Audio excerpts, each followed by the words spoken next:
Nanguna sila Baste Duterte, Leni Robredo ug Robin Padilla sa pinakabag-ong Senate Election Preference Survey sa Archipelago Analytics human silang matag-usa nakakuha og 48% voter preference.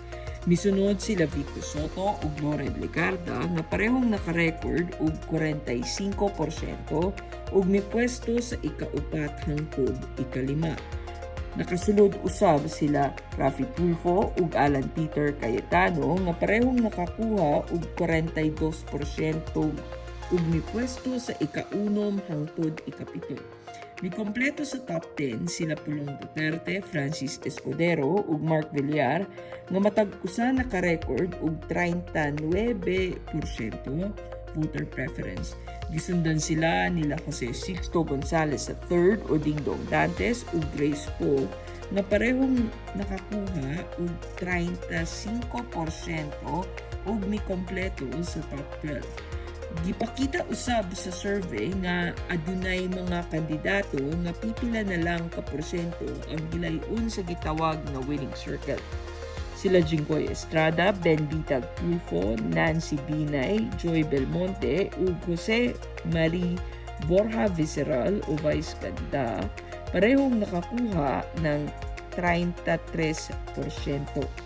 Misunod sila Jimmy Bondoc, Juan Edgardo Sonny Angara ug Manny Pacquiao nga matag-usa naka-record ug 30% ug mipwesto sa ika-18 hangtod ika-20 nga ranggo. Sila Rex Gatchalian ug JV Ejercito parehong nakakuha og 28% samtang sila Rowena Guanzon, Mike Defensor ug Bong Revilla matag-usa naka-record ug 27%.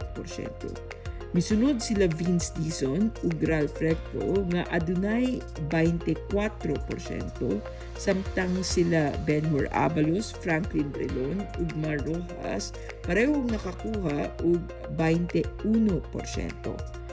Sa ubos nga bahin sa listahan sila Gringo Honasan, Francis Tolentino ug Haide Mendoza matag-usa naka-record og 19% voter preference.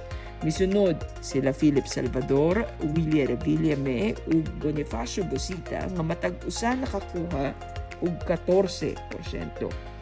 Sila Shell Jokno ug Doc Marites Mata parehong nakakuha og 8%, samtang sila Vic Rodriguez ug Antonio Trillanes parehong naka-record og 7%.